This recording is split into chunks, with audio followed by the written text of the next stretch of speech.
I get it. When you have a show, you really want to put on a good performance for the audience, but things happen and you might get sick. So here are some tips for you to do when that happens. Tip number 1, drink water in the morning. When we go to bed and then we wake up, we lose a lot of water, so we are dehydrated in the morning. By drinking water in the morning, it helps to keep your water intake balanced and avoid dehydration. There is this claim that if you drink water in the morning, you can actually flush out any toxins you had. So this is going to help you with your immune system, and if you are sick, you get to recover a little bit faster. When you drink water, it helps to lubricate the muscles we need to sing better. So there is this mucosal lining in the vocal folds that is there to help you vibrate, to help you make sound. Now, when we are sick, our vocal cords get really dry, and if you sing on that dryness, the rubbing is going to be really rough, and that can cause some damage that you just don't want to happen. The goal is to prevent any future injuries. Another great thing about drinking water right away is you're allowing your body to start your blood circulation, and organs and muscles need to function properly,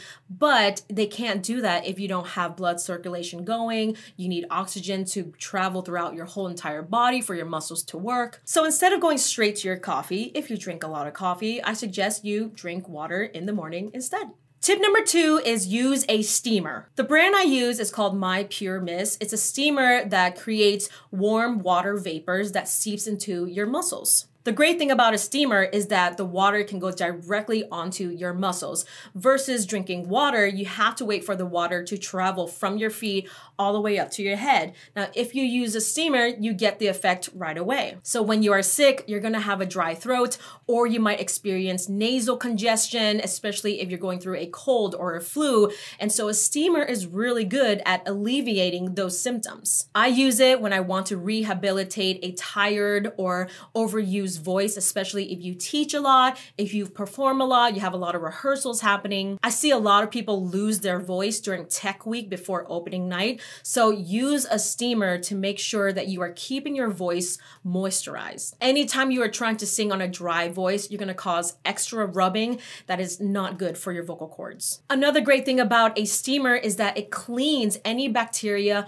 or infections in your lungs. So if you have bronchitis, this is a great tool to use. It really cleans out your lungs, and you need your lungs to breathe when you are singing. I like to use it in the morning before I do any vocal warm-ups. So use your steamer, wait 10 minutes after the steamer is done, and then do your vocal warm-ups. I also like to use it in the evening if I just finish a high demand show. Make sure you do some cool down exercises first and then use the steamer. That way you can just go to bed and your muscles all relaxed. Tip number 3 is use gentle vocal warm-ups. An example of a gentle vocal warm-up is a hum. All you do is close your mouth and you hum, and it sounds like this. But you can do it on a scale. You can start with a descending scale, or you can do an arpeggio pattern. But the point of this exercise is that it's creating a low intensity vocal workout for your vocal cords without being too strenuous on your throat. Another vocal example is singing on the letter Z. And again, you can do any pattern like this. The great thing about that exercise is that it's a semi-closed exercise, so you're creating back pressure, meaning air is bouncing from your lips back to your vocal cords, allowing it to vibrate a lot easily without tension from your neck or your shoulders. So when you are sick, your body's, aching and it might tense up a little bit. But if you sing on the letter Z, you don't have to use your shoulders or your neck to get the sound to come out. With this exercise, you're gonna try really hard to keep your cords together. When you are sick, your vocal cords might be inflamed, so it doesn't want to come together as firmly, and you still want to create some clean and clear sound when you sing on stage. So that's the goal with this exercise. You don't want any splits or breaks when you sing it. Try to sing the letter Z throughout the entire vocal exercise as best as you can. Another gentle vocal warm-up is singing on a lip trill like this.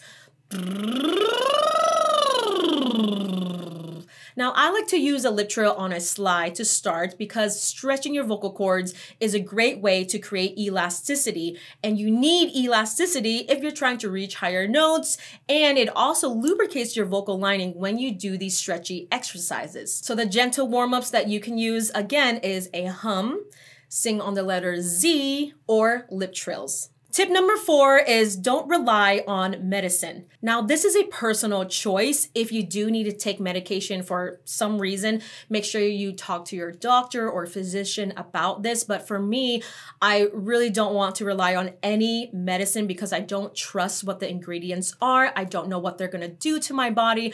I don't know what the side effects are. I do think that sleep and water is the best way to go if you do get sick. For example, some medication really dries out your throat and there's nothing you can do about it. You can steam all you want, you can vocalize all you want, but if you keep taking the medicine, it's gonna just keep drying you out and then you sing on those dry vocal cords and it's just not good in the long run. Another type of medicine that I don't use if I get sick but I still need to sing is throat sprays. Throat sprays are great for kind of numbing the pain when you have a sore throat or a dry throat and you still need to sing.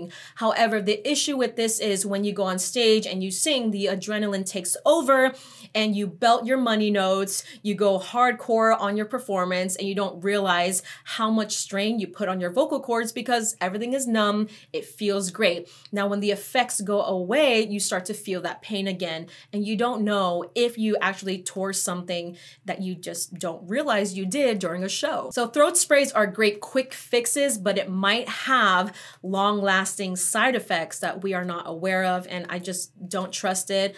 I would rather just use natural remedies and rest. Tip number 5 is staying in shape. Staying in shape vocally means you are training consistently and conditioning your vocal cords to withstand high demand shows. A lot of people think they don't need to train their vocal cords before a performance. They just think that a few rehearsals and a few vocal lessons is good enough.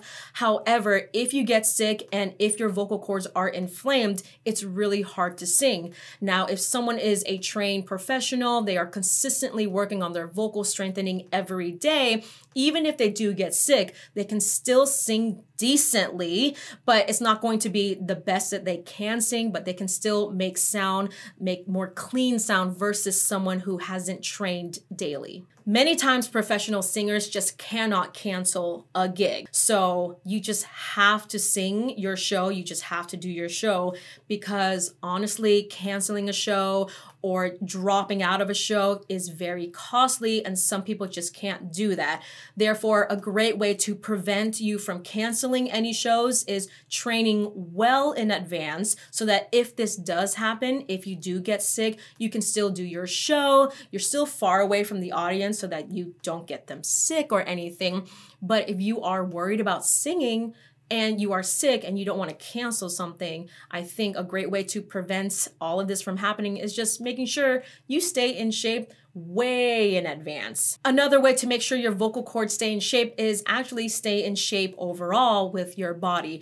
So you do need to exercise a little bit more so that you can work on improving your immune system, go on a walk, do some sit-ups for your core because that's needed for diaphragm engagement, work on some push-ups to work on your pectoral muscles. If you belt a lot, you need your chest muscles to be strong to belt those notes. Also, it's going to help out with your lung function as well. I can give you all these, vocal exercises to help you get through the day if you are sick. However, you still need to work on living a healthy lifestyle to make it work, to help you improve your immune system so that you get rid of your sickness faster. If anything, prevent you from getting sick often in the first place. If you want to learn more on how to rehabilitate your voice, especially when you are sick, make sure you check out my video on my step-by-step process on how to use a steamer. But I hope you liked this video. I hope you learned different ways on how to stay healthy when you get sick, how to prevent yourself from getting sick so that you can sing on stage more often.